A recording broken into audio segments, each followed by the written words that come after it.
हम सब आज अपने देश में अगर स्वास्थ्य की बात करें तो वर्ल्ड हेल्थ ऑर्गेनाइजेशन ये कहती है कि भारत देश में 90% लोग बीमार हैं। अगर हम अपने घरों की बात करें तो हमारे घरों में करीब 70% लोग बीमार हैं। अगर 10 लोगों का परिवार है तो 7 लोगों को कोई न कोई दवा चल रही है, चाहे वो ब्लड प्रेशर की दवा हो, हार्ट अटैक की दवा हो, मधुमेह की दवा हो, आर्थराइटिस की दवा हो, अस्थमा की दवा हो या न्यूमोनिया की दवा हो। लेकिन वहीं दूसरी तरफ हमारी प्राचीन ब्रह्मा के समय से, ब्रह्मा इंद्र आदि देवताओं के समय से इतना प्राचीन और रहस्यमयी आयुर्वेद का ज्ञान हमारे अपने ही देश से धीरे धीरे खत्म होता जा रहा है। स्वदेशी शंखनाद परिवार के माध्यम से राजीव भाई के अधूरे सपनों को पिछले 5 वर्ष से पूरा करने के निरंतर प्रयास में मैं आप सभी का छोटा भाई अनुज आज आप लोगों के लिए बहुत महत्वपूर्ण और बहुत ही काम की जानकारी लेकर आया हूँ। आयुर्वेद में 2 ही प्रकार के रोग कहे जाते हैं, जिसमें पहला रोग होता है शरीर में होने वाला और दूसरा रोग होता है मन में होने वाला। और मन में होने वाले 2 रोग बताए गए हैं जिन्हें रजोगुण और तमोगुण कहा जाता है, और शरीर में होने वाले 3 रोग बताए गए हैं जिन्हें वात, पित्त और कफ कहा जाता है। और यही वात, पित्त, कफ, रज गुण और तमोगुण जब हमारे शरीर और मन में बढ़ते हैं तब किसी भी व्यक्ति को कोई रोग होता है। और उसकी चिकित्सा भी बड़ी सरल बताई है आयुर्वेद में कि अगर आपके शरीर का वात, पित्त और कफ बढ़ गया है और उस कारण से कोई रोग हो रहा है तो उन बढ़े हुए दोषों को शांत कर देना ही सबसे बेहतरीन चिकित्सा प्रणाली मानी जाती है। और इस तरह आयुर्वेद में 2 प्रकार की चिकित्सा विधि देखने को मिलती है, जिसमें पहली विधि के दौरान हम हमारे शरीर के बढ़े हुए दोषों को शांत करते हैं और उस विधि को कहा जाता है समन चिकित्सा प्रणाली।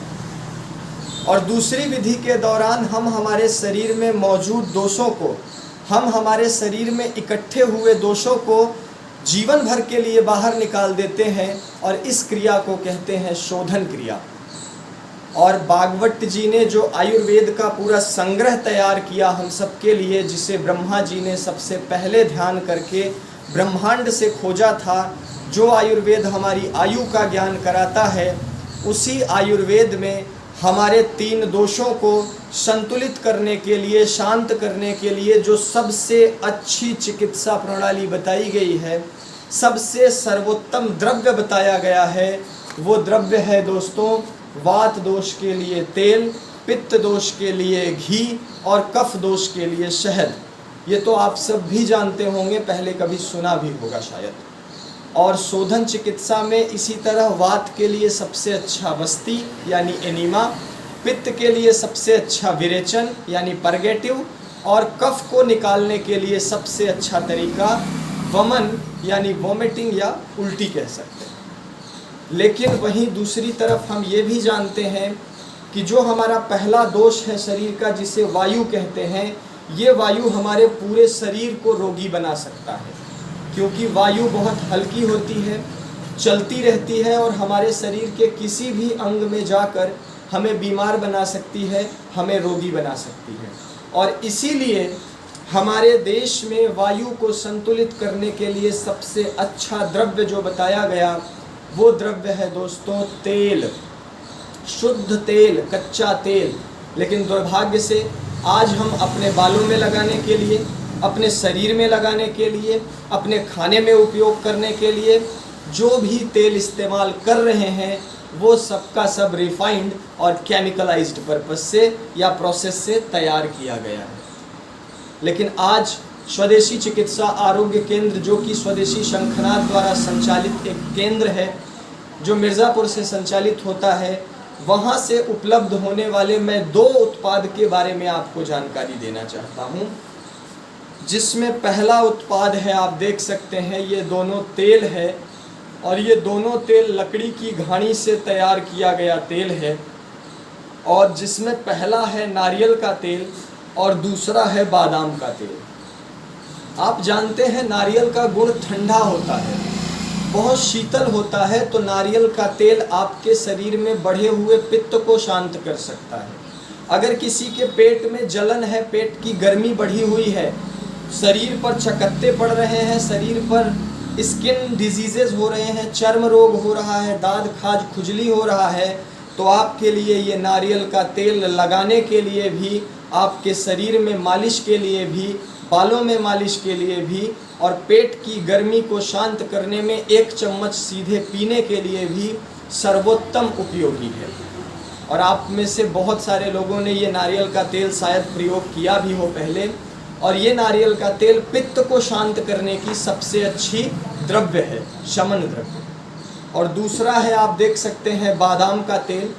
और ये बादाम होता है जम्मू कश्मीर के क्षेत्र में पाया जाता है, कश्मीरी एरिया में पाया जाता है। और क्यों बादाम वहाँ पाया जाता है? क्योंकि कश्मीर है ठंडा प्रदेश और बादाम है गर्म। तो ठंडे प्रदेश की तासीर गर्म वस्तुओं के सेवन से ही संतुलन में बनी रहेगी, इसलिए बादाम हमारे कश्मीर में प्रकृति ने पैदा किया। और नारियल दक्षिण भारत में पैदा किया, क्योंकि दक्षिण भारत गर्म प्रदेश है। तो ये 2 तरह का तेल है। बादाम का तेल आपके दिमाग की याददाश्त क्षमता को तेज करता है। हमारे छोटे छोटे बच्चों को पढ़ने लिखने में समस्या आती है, वो याद नहीं रख पाते चीज़ें। ऐसे में 2 से 3 बूंद आप दूध में डालकर इस बादाम को सेवन कर सकते हैं या करा सकते हैं। 1-1 बूंद दोनों नाक में डालते हैं अगर बादाम रोगन के तरीके से, तो इससे मस्तिष्क की बीमारियां ख़त्म होंगी, दिमाग तेज होगा, याददाश्त शक्ति मजबूत रहेगी। और अगर दूध में डालकर लिया तो शरीर में गर्माहट बनी रहेगी, शरीर में शीत नहीं लगेगा, कफ नहीं बढ़ेगा, और साथ ही साथ आपका वात दोष भी शांत बना रहेगा। अंत में इस बादाम तेल का शरीर पर मालिश करने से हमारी शरीर की त्वचा हिष्ट पुष्ट और कोमल बना रहता है। इसलिए आप इस बादाम का मालिश के रूप में उपयोग कर सकते हैं, सिर पे लगाने के लिए उपयोग कर सकते हैं, दूध में डालकर औषधि के रूप में उपयोग कर सकते हैं, और घर में भी इसे आप उपयोग कर सकते हैं पूजा पाठ आदि कार्यक्रमों में। तो ये 2 प्रकार का तेल है जो 100 ml में है। ये आपको पर्सनल केयर यूज़ के पर्पज़ से ये हम उपलब्ध करा रहे हैं। यानी सीधे सीधे घानी से निकला हुआ कच्चा तेल, जिसे सेटल होने के बाद, जिसके डस्ट बैठ जाने के बाद सीधे बोतल में भर दिया गया है और आप सभी के लिए उपलब्ध कराया जा रहा है। तो आप में से यदि कोई भाई ये तेल से संबंधित कोई जानकारी चाहते हैं या इन्हें अपने घर तक प्राप्त करना चाहते हैं, तो नीचे स्क्रीन पर दिख रहे नंबर पर आप कॉल करके हमसे संपर्क कर सकते हैं और अधिक जानकारी प्राप्त कर सकते हैं। आपका सहयोग ही हमारी ताकत बनेगा। तो आप हमारा हर तरह से आर्थिक, शारीरिक, मानसिक किसी भी रूप से हमें अपना सहयोग और सेवा सहायता दे सकते हैं। फिर मिलूँगा मैं आप सभी का छोटा भाई एक नई जानकारी, एक नए विषय के साथ। तब तक के लिए जय हिंद, वंदे मातरम दोस्तों, नमस्कार।